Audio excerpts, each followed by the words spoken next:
Aujourd'hui, je partage enfin avec vous l'information que j'ai tant gardée. Je sais, à chaque fois, je l'ai répété dans mes vidéos. Je ne faisais que dire, je vais vous donner, je vais vous dire. Mais c'était l'objectif, c'est ça l'objectif. Il fallait que vous arriviez à la fin de la série.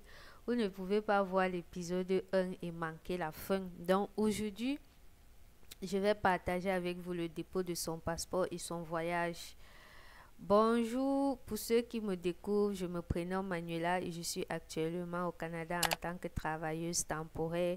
J'ai commencé une série de vidéos récemment dans laquelle je parle de la procédure d'immigration de mon frère. Si vous vous rappelez, quand j'avais fait les vidéos sur ma procédure d'immigration, je vous ai dit que lorsque je suis partie faire mon dépôt de passeport, arrivé en salle d'attente, lorsqu'on attendait nos numéros, mon voisin m'a demandé de vérifier sur mon numéro, sur ma lettre d'introduction de la collecte de données biométriques était identique à mon numéro sur ma lettre dans laquelle on me demande de venir déposer mon passeport. Parce que si ces informations étaient différentes, j'allais devoir payer un certain montant. Bon, quand j'ai vérifié, je me suis rendu compte que c'était identique. J'avais perdu la tête de lui demander c'est combien, qui lui a donné l'information et tout. Donc, voilà pourquoi dans ma vidéo, j'avais dit que si quelqu'un a de l'information, qu'il donne l'information. Par chance pour moi, lorsque mon frère part faire son dépôt, les numéros sont différents. Est-ce qu'il doit même dire par chance, vu que ça nous a fait dépenser? Bon, par chance, parce que ça m'a permis d'avoir un contenu pour la vidéo que je vous fais aujourd'hui. Donc, lorsqu'on l'appelle de partir faire son dépôt, dans l'excitation, on a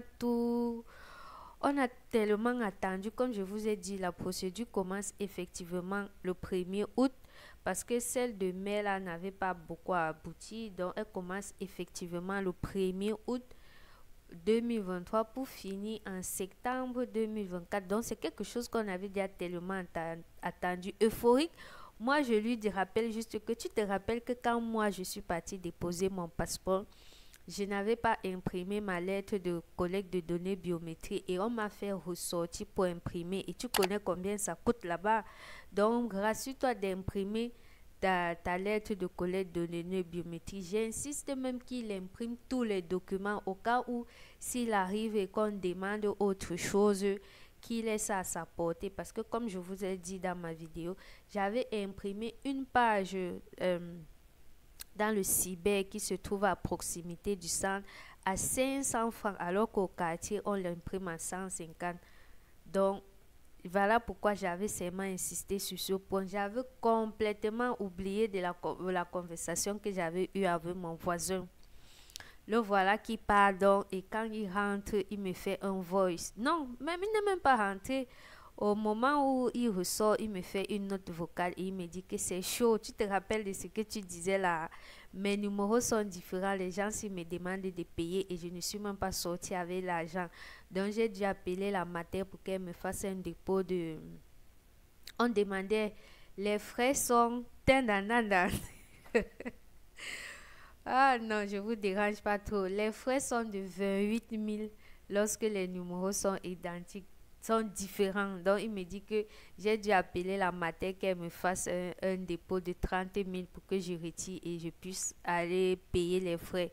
Donc, lorsque vous partez faire votre dépôt de passeport et que le numéro qui figure sur votre lettre de collecte de données de biométriques est différent du numéro qui figure sur votre lettre dans laquelle on vous demande de venir déposer le passeport, vous devez payer un montant de 28 000. Ça, c'est le montant payé à la date de septembre 2024. La date à laquelle vous allez voir cette vidéo, peut-être le montant aurait changé. Comme je vous l'ai dit, ce sont des choses qui changent. Vous avez eu pour preuve la visite médicale où le montant a changé. Donc, rassurez-vous d'avoir au moins ce montant-là lorsque vous sortez de la maison ou peut-être plus. Je ne sais pas si le numéro est différent parce qu'il a eu un premier refus, parce qu'il fait la biométrie dans la première demande qui est refusée le 10 mai. Et on lui demande de venir déposer le passeport lorsqu'on fait deuxième demande du permis. Je ne sais pas si c'est ces éléments-là qui font en ce que son numéro est différent, mais de ce qu'il en soit ou quand ce qu'il en soit, le français là c'est quoi?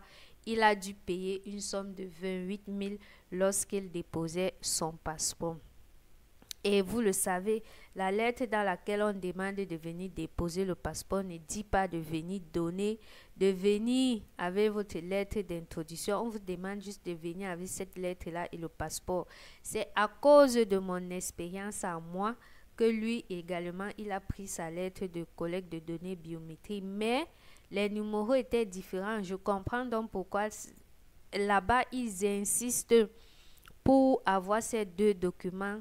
Cela les permet de vérifier si vos numéros sont identiques. Et si vos numéros ne sont pas identiques, vous devez payer une somme de 28 000. C'est ce qu'il a fait. Peut-être la somme aura changé, mais à la date à laquelle vous allez partir, rassurez-vous d'avoir au moins quelque chose. Par chance pour lui, la matière était réactive et si elle n'avait pas été, je l'aurais fait. Donc, préparer parce que on sait tous que dans une procédure d'immigration, les finances sont un peu souvent strictes. Donc, préparez-vous déjà à l'avance d'économiser quelque chose si jamais c'est votre situation. Je ne sais pas de quel numéro exactement il s'agit parce que lorsque vous avez ces lettres-là, il y a plusieurs numéros dessus. Au préalable, vous pouvez faire même d'abord cette vérification à la maison. Regardez si vos numéros IUC correspondent, vos numéros MM machin qui mettent souvent dessus là correspondent. Donc, regardez si tous vos numéros correspondent. Et si déjà vous voyez que depuis la maison, votre numéro ne correspond pas, sachez qu'une fois au centre, vous allez devoir payer quelque chose. Donc ça, c'était le point le plus important sur son dépôt. Sinon, comment ça se passe? J'avais déjà eu à faire les vidéos dessus. Il a reçu, on lui a donné un reçu identique à celui que j'avais. Et après, il est parti faire son retrait. Passons maintenant au voyage.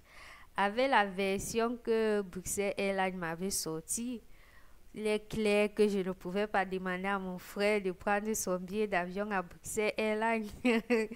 Les gars ont fait que je n'ai même pas fait une photo à l'aéroport, mon frère. Alors qu'il était parti sur TikTok télécharger les vidéos de posters une fois que tu fais à l'aéroport, sur ta valisette et tout. Mais les gars là m'ont stressé jusqu'à je n'ai même pas fait une photo. Donc il était hors de question que je dise à mon frère de partir prendre un billet d'avion à Bruxelles. Même si on dit que Bruxelles c'est le confort, tu es sûr que tes bagages arrivent. Gars, mieux en prenant encore le risque avec Air Maroc. En plus, j'avais même pris le bagage supplémentaire sur son billet. Mais gars, mieux en prenant encore le risque avec Air Maroc. C'est vrai que pour anticiper, lorsque il prend la date de son voyage, je fais en sorte que l'employeur actualise son contrat avec les dates actuelles pour qu'il n'ait pas de soucis. Parce que c'est le problème que j'avais eu avec Bruxelles. Vous pouvez voir la vidéo que je vais peut-être épingler en commentaire ou chercher dans mes vidéos. Bruxelles me refuse d'embarquer parce que je voyageais en décembre 2023. Or, mon contrat débutait en août 2023. Donc, il me demande d'actualiser mon contrat parce que mon contrat n'est pas à jour. Je crois que j'ai d'ailleurs fait 2 vidéos sur ma chaîne parce que lorsque j'ai posté ma vidéo et que je passe sur Facebook pour faire la publicité, beaucoup de gens sont venus mettre en commentaire qu'ils ont eu des expériences pareilles avec Bruxelles. Et si vous vous rappelez, je vous ai dit ce jour, je n'étais pas la seule. Même des personnes en résidence permanente étaient menacées par Bruxelles à cause de ci ou de ça. Bref, on ne va pas revenir dessus. La vidéo existe déjà. Donc, il était hors de question que mon frère prenne Bruxelles. J'ai fait à ce que on prenne un billet d'avion à Air Maroc. Son voyage s'est bien passé. Il est arrivé avec ses bagages. Il est arrivé avec ses bagages. Donc, aujourd'hui, j'ai mes marmites propres parce qu'il est arrivé avec ses bagages. Avec ses bagages, il n'y a eu aucun souci. Mais il m'a fait comprendre que pendant l'embarquement, Air Maroc également lui a demandé son contrat de travail. On est en train de parler d'un voyage qui s'est fait c'est fin octobre ou bien début septembre. Et la fille a oublié la date à laquelle son frère a voyagé. Bref, en tout cas, fin septembre ou début octobre 2024. Il m'a fait comprendre que Air Maroc lui a demandé son contrat de travail. Mais comme je vous l'ai dit, on avait déjà anticipé. Son contrat de travail était à jour. Donc, c'est lui qui a fait les photos à l'aéroport comme il voulait. No stress. Mais lui, par contre, il descendait directement à Montréal.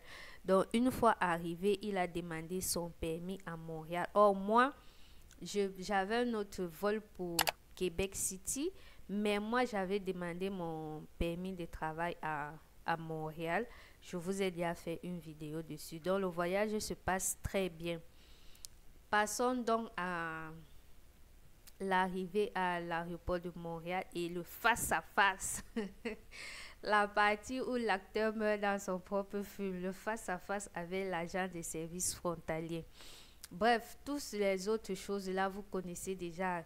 Tu arrives, tu es devant la machine où tu dois entrer certaines informations, tu dois avoir un reçu.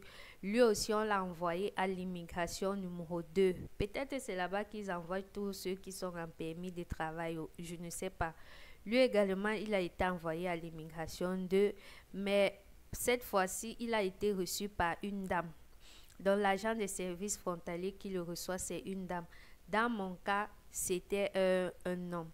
Quelles sont donc les questions qu'on lui a posées? Qui regardait souvent Question pour un champion? Et mon père m'a fatigué avec l'histoire là. Quelles sont les questions qu'on lui a posées? Bon, j'aurais dit